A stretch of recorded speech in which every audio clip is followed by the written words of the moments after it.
We saw a nice big move on CCIV today. Why did the stock move up so much? I have good news of a potential Apple and Lucid Motors collaboration.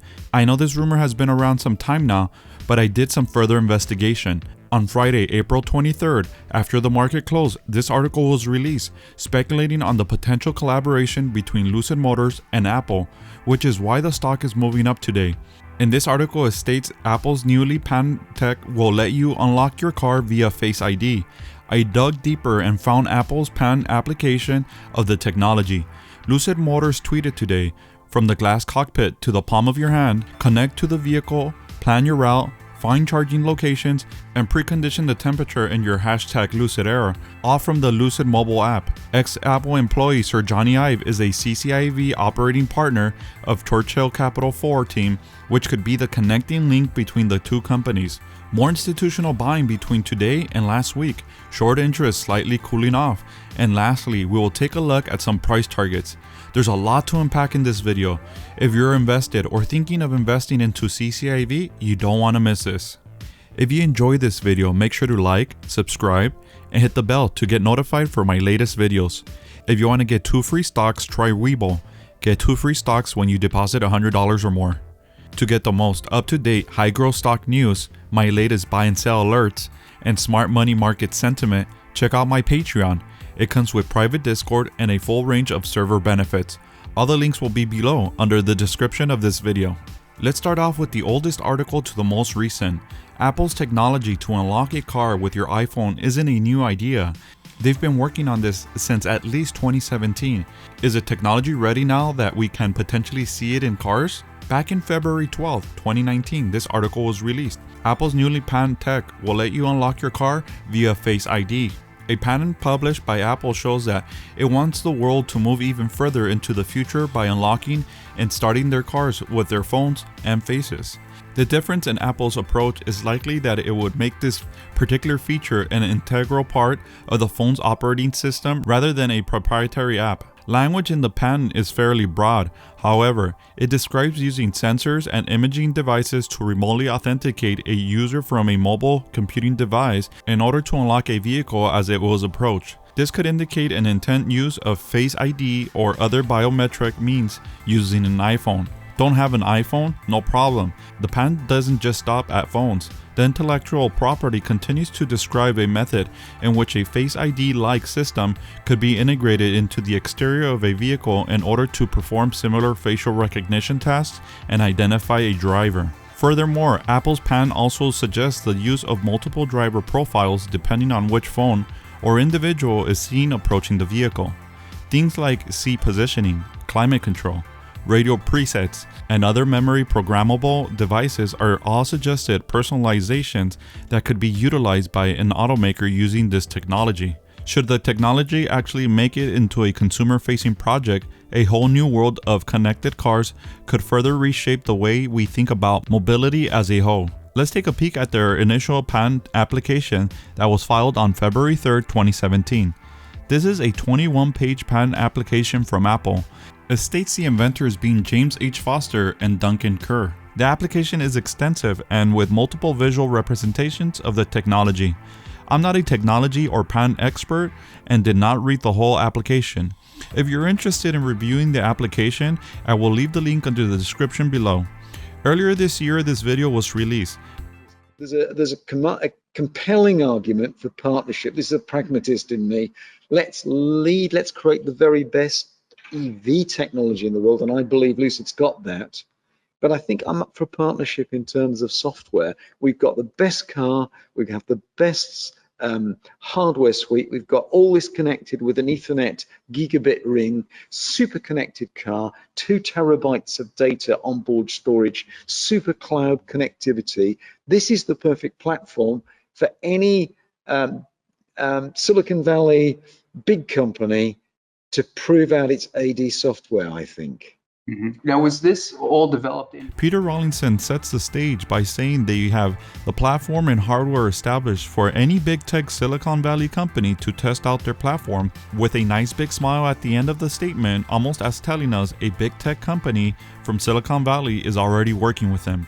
Then on March 12th, This video was released giving more details as to why the company is seeking to collaborate with a big tech company. The enormity of the challenge to solve, say, a level 4 autonomous software. Anecdotally, the general consensus in Silicon Valley, where I am here today, is that is a $10 billion and 10-year problem. And I was talking to a renowned executive just the other weekend, and he said, no, PD, you've got it wrong. It's a lot more than $10 billion. Nobody really knows. Now, this was really hot stuff a few years ago. Everybody was predicting fleets of robo-taxis by 2018, 2019 latest. And I was quite bearish about it. And I am bullish about really taking electric cars to another level. I don't think they've been optimized at all yet. I think there's a lot more mileage in electric car technology. But I'm quite reserved about my view about when we get to level 4 autonomous. I think it's a considerable intellectual problem. And if don't get me wrong, I think it's a matter of when it happens, not if. So, we didn't have access. We don't have access at Lucid to spend $10 billion on software. So I've taken the approach pragmatically of being competitive. We'll go to market with a level 2, maybe a level 2 plus level of autonomous driving. And we can over the air upgrade that car with a sensor suite is good for level 3. We know that. But pragmatically, do I then spend billions on developing in-house AD software when, we need every penny to get, a range of products out now? I think the pragmatic route would potentially be to partner with someone else in Silicon Valley on the software side. And that's the pragmatist. I like how he explained why Lucid is set to collaborate with a tech company.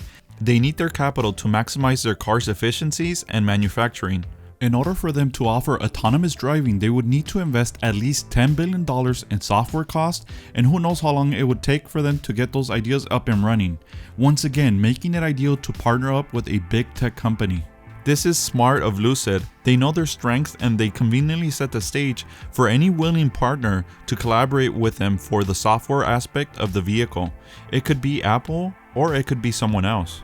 On April 23rd, this was released. The rumor of a potential partnership between Lucid Motors and Apple may have some substance to it after all. Lucid Motors has remained the subject of a persistent rumor over the past couple of weeks. While the initial premise was flimsy at best, a recent development has added much needed credibility to this rumor. Bear in mind that Apple is widely expected to debut its own electric car by 2024. At the time of that post, we couldn't identify any solid basis for this speculation other than a link between the two companies via Sir Johnny Ive, the former chief designer at Apple who currently serves as an operating partner at the SPAC Churchill Capital 4, which is slated to merge with Lucid Motors in Q2. As evident, this development alone does not constitute a solid basis for a broad-based partnership between Apple and Lucid Motors. This brings us to the crux of the matter. A recent interview of Lucid Motors CEO Peter Rawlinson with Guardian has provided substance to a potential tie-up with Apple. In the interview, Mr. Rawlinson declined to comment when asked point-blank if his company had been approached by Apple.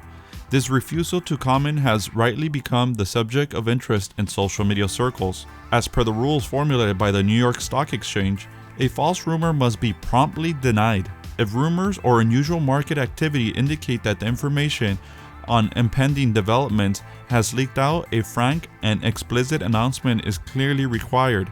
If rumors are in fact false or inaccurate, they should be promptly denied or clarified. The fact that Mr. Rawlinson did not explicitly deny any contact between Lucid Motors and Apple over a potential partnership is very significant. In fact, this single development has elevated this rumor from the rank of the flimsy to that of the probable. Given the similar design philosophy of Lucid Motors and Apple, it's not hard to imagine how the rumors of a partnership between the two began doing the rounds. After all, both companies claim to market refined products that scream luxury. Moreover, both view themselves as disruptors in their respective tech sphere. As to what shape this potential partnership might take is quite uncertain. Apple is expected to tap the joint venture between Magna International and LG Electronics as its key production partner for the Apple car. This development does not preclude other partners. Given Lucid Motors' expertise in batteries and powertrains, Apple is sure to leverage this strength should a tie-up between the two companies materialize. Lucid Motors tweeted today, "From the glass cockpit to the palm of your hand, connect to the vehicle, plan your route, find charging locations, and precondition the temperature in your #Lucid era, all from the Lucid mobile app." Is this a coincidence that they tweeted this tweet by chance right after such article was released? Maybe, maybe not. Let's take a look at some price targets. Since my last update, I had drawn this $17 support line. I'm happy to see the stock hold up above the price target. On April 21st, it hit a low of $17.62. Also, in my last video, I mentioned the selling looked exhausted and we could see CCIV take a breather here and run up back up to around $25 within the following 2 weeks. This week is the second week and we closed today at $23.87. That's pretty darn close already and the week is not over yet. Today, CCIV had an explosive day and is up over 16%. It broke and closed above my 10-day moving average, which is bullish. Now that we are at these levels, we want to see CCIV hold above $20 to maintain this strength. I do think we are going to see a nice run up from now until the merger. Overall, a great day today across SPACs and growth stocks. We are now seeing the light at the end of the tunnel, and it looks like growth stocks are potentially back. The institutional buying today was a madhouse. We now have 199 institutional owners. In the past 2 trading days, we see 17 new institutions buying into CCIV.